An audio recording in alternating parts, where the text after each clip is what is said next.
Une partie du problème avec l'abandon du contrôle des armements, cependant, ne tient pas seulement à un manque de confiance, mais aussi à un manque de peur de la guerre nucléaire. J'ai l'impression que chaque génération, comme le dit le cliché, doit apprendre les horreurs de la guerre pour la respecter. Même aujourd'hui, j'entends des dirigeants européens dire que chaque fois que la Russie évoque sa dissuasion nucléaire, ils rejettent cela comme du chantage nucléaire. En gros, nous ne pouvons pas le respecter, car sinon les Russes seraient autorisés à s'en servir. C'est, à mon avis, une façon de penser très dangereuse. Mais je m'inquiète de l'ignorance de la compétition sécuritaire en jeu ici, car comme vous l'avez dit, dès qu'une arme commence à être déployée, la sécurité d'un pays devient l'insécurité d'un autre. Il y aura donc forcément une sorte de course aux armements qui en découlera. Alors oui, je suppose, à ton avis, quel type d'armes devons-nous nous attendre à voir apparaître dans les prochains mois ou années?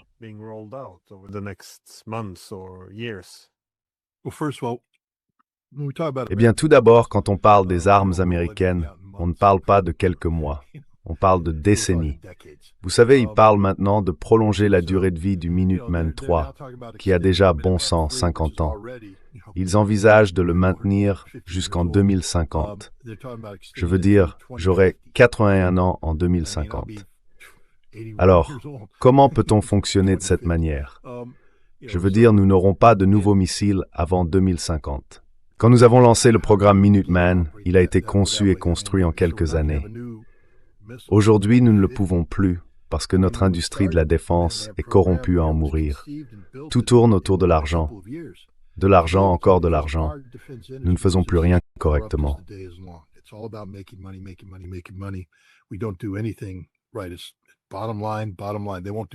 En fin de compte, ils ne feront rien pour le bien national. Donc je ne m'attends pas à ce que tu sois optimiste à propos de ce soi-disant système du dôme doré, qui encore une fois est déjà problématique. Supposons simplement que Donald Trump dise « D'accord, je veux prolonger le traité New Start, les plafonds. » Les Russes avaient des réserves. Ils ont dit « Eh bien, vous ne pouvez pas construire un dôme doré, parce qu'on revient à la même équation, ABM. » Ce n'est pas la première fois que nous traversons cela. Les Russes l'ont répété encore et encore. C'était un bon argument, c'est pourquoi nous avons signé le traité ABM. Mais les Russes disent qu'ils ne peuvent même pas commencer à parler de chiffres, de contrôle, et ainsi de suite, si nous construisons un système de défense antimissile.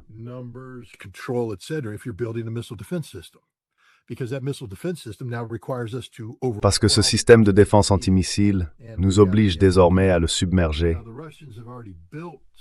à le vaincre, et nous devons être capables de le faire. Aujourd'hui, les Russes ont déjà construit des systèmes conçus pour submerger et vaincre n'importe quel système de défense concevable. Je veux dire, le dôme doré, les contrats ont été attribués, les premiers contrats ont été attribués. Encore une fois, le missile Sentinelle, qui est le système de dissuasion basé au sol, quel que soit le nom qu'il lui donne, c'est celui qui devait remplacer le Minuteman. Le Congrès a tiré des leçons d'autres programmes. L'industrie de la défense ment. Elle commence par sous-évaluer les coûts. Elle sait que cela coûtera plus cher, mais elle sous-évalue. Et puis boum, elle dit « Oh, il y a de nouvelles technologies que nous devons intégrer. »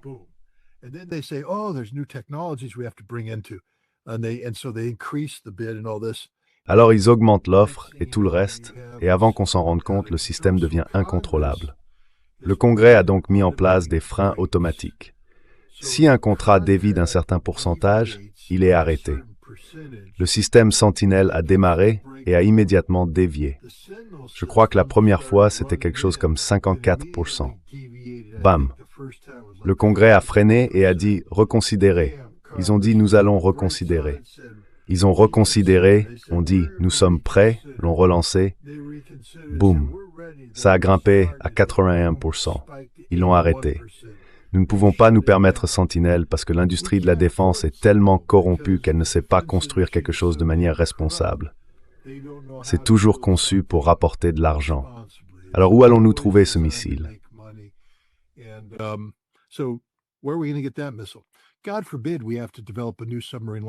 Dieu nous en préserve. si nous devions développer un nouveau missile balistique lancé depuis un sous-marin. En ce moment, nous avons un nouveau sous-marin en préparation et comme je l'ai dit, nous n'avons pas la capacité de construction navale nécessaire pour le produire. Nous allons donc rencontrer des problèmes à ce niveau-là. Mais si nous avions besoin d'un nouveau missile, eh bien, nous sommes passés du Polaris au Poséidon, puis au Trident, et maintenant nous en sommes au Trident D5. Si nous avions besoin d'un nouveau missile, je ne pense pas que nous serions capables d'en construire un. Actuellement, nous construisons le Trident. Nous modernisons le Trident. Mais construire un nouveau missile, nous ne le ferons pas. Les Russes, en revanche, ont le bureau de conception Nadiradze, aujourd'hui l'Institut de technologie thermique de Moscou. Ces gens-là conçoivent des moteurs fusées à propergol solides depuis les années 1960, et ils n'ont jamais arrêté.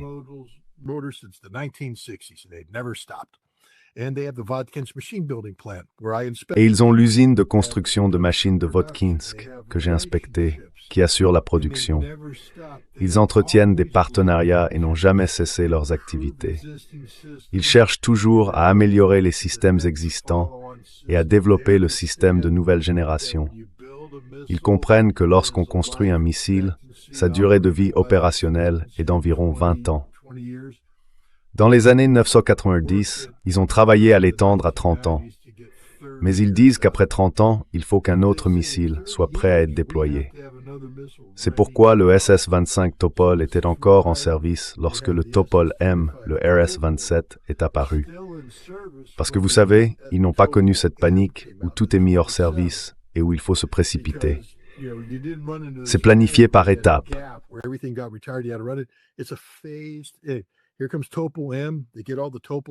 Voici le Topol M. Ils sortent tous les Topols. Puis arrive le Yars pour remplacer le Topol M et le Topol M est progressivement retiré au profit du Yars. Après le Yars vient le Sarmat.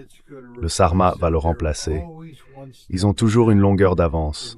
Ils produisent ces missiles rapidement. Ils sont modernes, efficaces et leur coût est faible parce qu'ils n'ont pas besoin de réinventer la roue.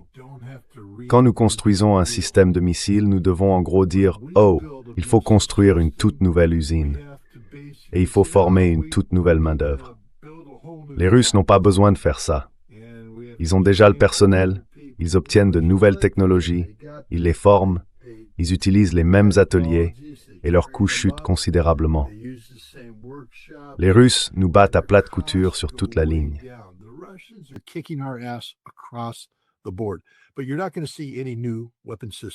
Mais vous n'allez pas voir de nouveaux systèmes d'armes provenant des États-Unis. Ce que vous allez voir, c'est un effort pour charger les missiles D5 et les Minuteman III. Ensuite, vous allez assister à une panique où l'on dira « Eh bien, nous ne savons pas si ces armes qui sont restées en stockage fonctionnent, et nous devons. » Et maintenant, il est question dans le budget de la défense, ce budget de 1,5 billion de dollars, de construire quoi? 10 000 cœurs nucléaires pour la prochaine arme.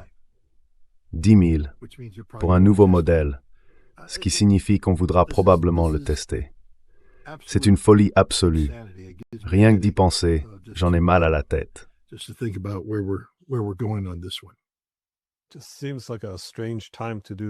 Cela semble aussi être un moment étrange pour faire cela, car toute l'idée du retrait des États-Unis de la guerre en Ukraine était que les États-Unis devaient chercher à améliorer leurs relations avec la Russie. C'était l'ancien mantra de Trump, qu'il est bon de s'entendre avec la Russie. Leur objectif était d'améliorer les relations bilatérales, et c'est l'une des raisons pour lesquelles nous devons résoudre la guerre en Ukraine. Mais il semble que, si l'on parle d'améliorer les relations bilatérales, il soit difficile de comprendre comment cela peut se faire sans contrôle des armements. C'est bien là que la confiance se construit, non? Oui.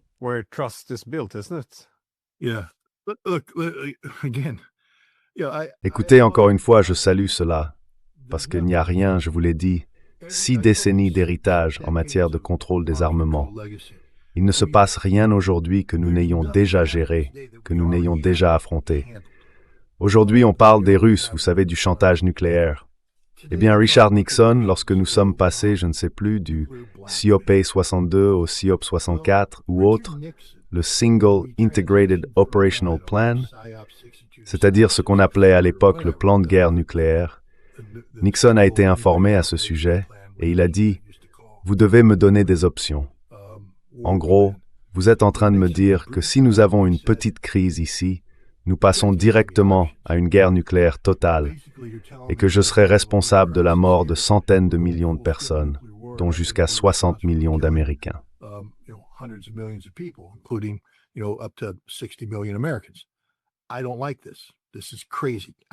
Je n'aime pas ça. C'est insensé. J'ai besoin d'options. Et là, le Pentagone réfléchissait. Ils ont dit, eh bien, nous pourrions utiliser notre plan de guerre nucléaire européen. Et, vous savez, nous avons ce plan qui dit que nous pouvons frapper quelques villes russes. Et alors, les Russes ne riposteraient pas en Europe, car ça pourrait déclencher une attaque américaine à grande échelle. Et Nixon a dit, eh bien, les Russes ne pourraient-ils pas faire la même chose? Ils ont répondu, oh oui, nous y avons déjà pensé et nous ne savons pas quelle est la réponse. Ce qui signifiait que les États-Unis admettaient que si l'Union soviétique bombardait des villes européennes, nous n'avions pas encore décidé si nous riposterions, si nous nous suiciderions.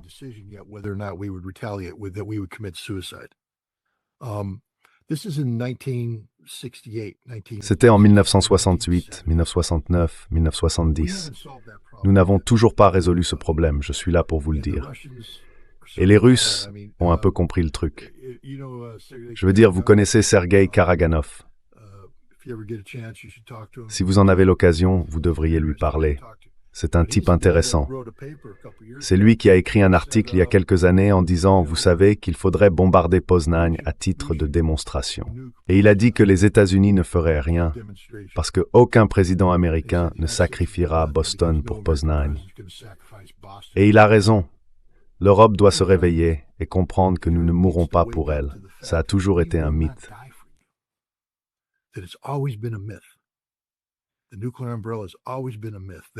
Le parapluie nucléaire a toujours été un mythe. Si vous, surtout si l'Europe, créez une situation où vous provoquez la Russie à utiliser des armes nucléaires contre une ville européenne, vous serez seul. Nous n'allons pas mourir pour vous. C'est encore une de ces choses dont il faut parler maintenant, car à mesure que nous entrons dans cette course aux armements, nous devons comprendre que la course aux armements dans laquelle les États-Unis s'engagent est totalement déconnectée de la réalité européenne. La France et l'Angleterre ne se sont pas rendues service. Elles ont simplement fait quelque chose. J'ai oublié le nom, Nottingham, ou Notting, je ne me souviens plus du nom de l'accord, où elles se sont rencontrées et ont essentiellement créé un plan de réponse nucléaire unifié, en se coordonnant l'une avec l'autre en cas de guerre nucléaire.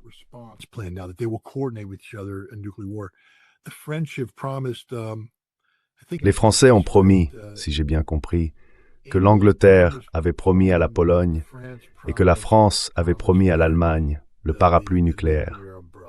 Donc maintenant ils disent, nous devons remplacer les États-Unis. Nous mettons en place notre propre parapluie nucléaire. Tout cela ne garantit qu'une chose. Les Russes vont désormais frapper toute l'Europe, y compris la France, et bien sûr l'Angleterre, et les États-Unis ne feront rien. Nous n'allons pas mourir pour l'Europe. Les Européens doivent donc comprendre que, lorsque ce contrôle des armements disparaît, le principe même du contrôle des armements reposait toujours sur la fiction, selon laquelle le parapluie nucléaire américain s'étendait sur l'Europe. À mesure que nous entrons dans cette nouvelle course aux armements, ce parapluie nucléaire américain n'existe plus, et l'Europe sera livrée à elle-même. Et nous nous retrouvons maintenant dans une situation où l'Allemagne décide qu'elle ne veut pas du parapluie nucléaire français.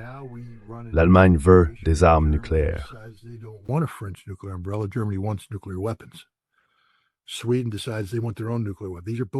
La Suède décide qu'elle veut posséder ses propres armes nucléaires. Ce sont deux nations qui ont des programmes d'armement nucléaire. On n'en parle simplement pas. Les Suédois ont secrètement travaillé sur leur potentiel nucléaire. Les Allemands, j'ai parlé à un scientifique allemand spécialisé dans les armes nucléaires, il m'a dit oui, Nous pourrions construire une arme nucléaire demain. Nous ne le faisons simplement pas. C'est là l'autre danger de la disparition de ce régime de contrôle des armements. Nous allons assister à une prolifération mondiale. Le Japon, la Corée du Sud, le Brésil, des nations vont commencer à développer des armes nucléaires, car le fondement de la sécurité qui existait avec le traité New START, le principe selon lequel il n'y aurait pas de guerre nucléaire, que nous travaillons à en contrôler le risque.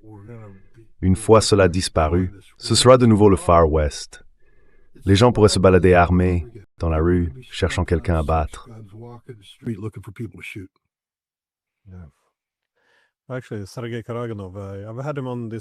En réalité, Sergei Karaganov, je l'ai déjà reçu dans ce podcast, car il a été mon patron. Il dirigeait mon département à Moscou. Il m'a dit à plusieurs reprises dans son bureau qu'il ne croyait pas au principe de l'article 5 de l'OTAN, qu'il n'y avait aucune chance que les Américains se suicident pour les Européens. Pendant plusieurs années, il a fortement plaidé pour que Moscou modifie sa doctrine nucléaire. Et au final, Poutine a suivi cette orientation.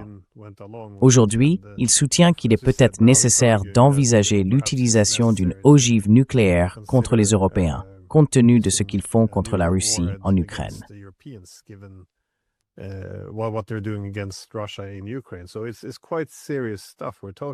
Donc, c'est un sujet assez sérieux dont nous parlons. Oui, mais tout semble s'effondrer, comme tu l'as dit, parce qu'autrefois, quand on parlait des armes nucléaires iraniennes, c'était du genre « Comment pouvait-il même envisager une chose pareille ?» C'est de la prolifération nucléaire. Maintenant, il y a cette désinvolture.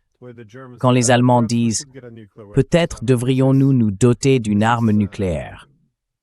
Je veux dire, même s'ils pensent être les gentils, cela ne sert à rien si cela conduit simplement d'autres pays à faire exactement la même chose. Donc non, je pense que nous empruntons une voie très dangereuse. J'espère qu'un homme d'État finira par se manifester. Il y a aussi un autre aspect à cela. Et cela vient, encore une fois, d'un ancien responsable du contrôle des armements russes que j'ai connu. Je deviens sénile, donc je ne me souviens plus de tous les noms, je n'ai jamais été doué pour ça, mais ça me reviendra. Il a écrit un article dans lequel il expliquait que nous ne faisons plus travailler nos muscles du contrôle des armements. Si on y réfléchit, le traité INF a été négocié par Paul Nitze. Nitze était à Hiroshima et a rédigé l'une des études qui ont suivi. Il a également écrit le NSC 68, qui était le document fondateur de la politique de confinement de la guerre froide. Nitze était un guerrier de la guerre froide, il comprenait tout cela. Il était présent dès le départ pour parler du traité sur la non-prolifération nucléaire, du traité ABM, des accords SALT, etc.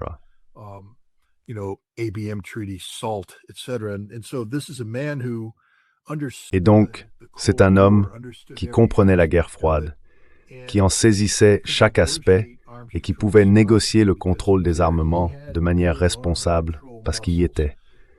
Il avait de solides compétences en matière de contrôle des armements. Je veux dire, tous nos gars en avaient. Vous savez, nous savions faire cela autrefois. Les traités de contrôle des armements sont extrêmement difficiles à négocier. Si vous lisez Bon sang Gérard Smith, je crois que c'était son nom. Je sais que son nom de famille était Smith, mais c'était le négociateur du traité SALT. Et il a écrit d'excellents livres, une série d'ouvrages sur cette expérience.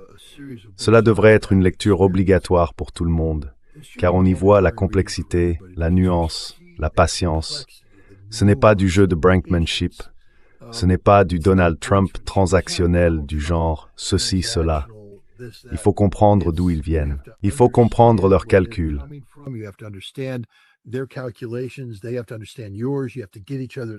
Ils doivent comprendre votre point de vue et vous devez comprendre le leur. Il faut beaucoup de temps et d'efforts pour résoudre ces choses-là. Les gens ne s'assoient pas du jour au lendemain en disant « ça, ça ». C'est un travail difficile. Très difficile. Et il faut des gens qui savent comment faire, qui pensent de cette manière. Ils ne sont plus là, ils sont morts. Je veux dire, regardez, j'étais l'un des jeunes quand tout cela a commencé. Bon sang, quand j'ai commencé à travailler en 1988, j'avais 27 ans. L'un des plus jeunes à le faire. J'ai 64 ans maintenant. J'étais le jeune. Je vais aux réunions de l'INF et ils disparaissent tous.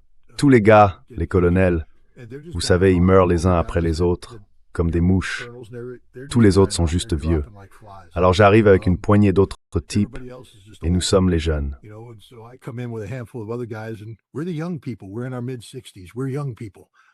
Nous avons la soixantaine. Nous sommes les jeunes. Nous sommes les derniers à avoir été formés à cela. Ceux qui sont venus après nous n'ont pas été formés au véritable contrôle des armements. Ils ont été formés à considérer le contrôle des armements comme un moyen de garantir la suprématie nucléaire américaine, la supériorité nucléaire américaine. Ce n'est pas du contrôle des armements, c'est quelque chose de totalement différent. Christopher Ford n'est pas un spécialiste du contrôle des armements. C'est un partisan de la suprématie nucléaire américaine qui ne voit le contrôle des armements comme efficace que s'il garantit la suprématie nucléaire des États-Unis. Le contrôle des armements exige des personnes qui considèrent l'autre camp comme un égal, qui croient en des relations mutuellement bénéfiques, la réciprocité. Nous n'avons plus de gens qui pensent ainsi aujourd'hui.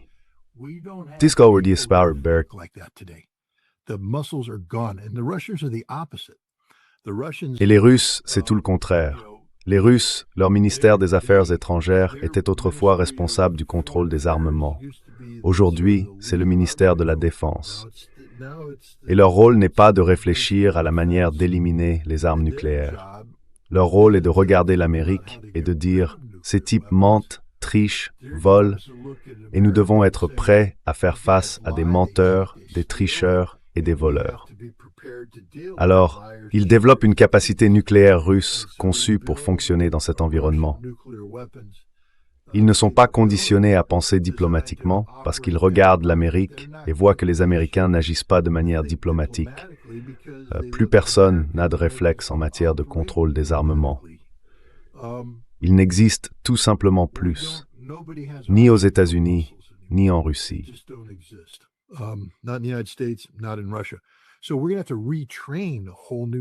Nous allons donc devoir former toute une nouvelle génération de personnes pour faire cela. Ce n'est pas seulement que nous devons négocier des traités, ce qui est extraordinairement difficile à faire. Nous devons trouver des personnes capables de négocier des traités. Et d'où viennent-elles? Nos institutions universitaires sont corrompues par la russophobie. Nous ne formons pas de spécialistes du contrôle des armements, car pour être un spécialiste du contrôle des armements, il ne suffit pas d'avoir les connaissances techniques. Il faut aussi une compréhension fondamentale de son adversaire, une véritable expertise sur la Russie. Nous n'enseignons pas l'expertise sur la Russie. Nous enseignons que Poutine est un tyran dictatorial. Voilà, c'est tout. Vous voulez un doctorat en études russes? Je vous le dis tout de suite. Rédigez votre thèse.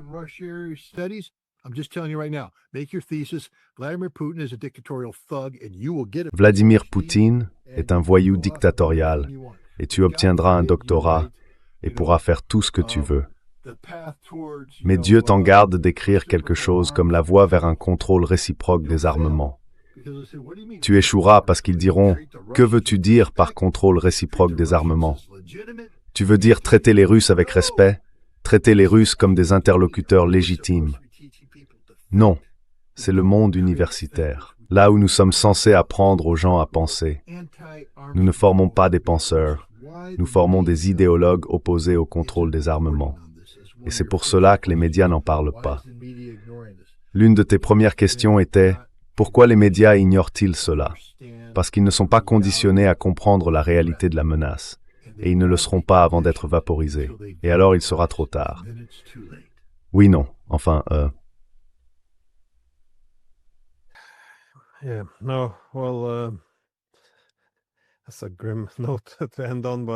C'est une note sombre pour conclure, mais je ne pourrais pas être plus d'accord. Je suis professeur à l'université ici. Idéologue, je pense que c'est la bonne description.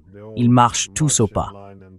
Il n'y a pas non plus de bonne explication si l'on veut comprendre pourquoi les médias ne semblent absolument pas s'y intéresser, alors même que le contrôle des armements a désormais pris fin. Mais nous en sommes là. Scott Ritter, merci beaucoup, comme toujours. Je vous en suis reconnaissant. Je ne vois pas qui serait mieux placé pour expliquer la gravité de la décision de laisser expirer ce contrôle des armements. Alors merci beaucoup. Merci de me voir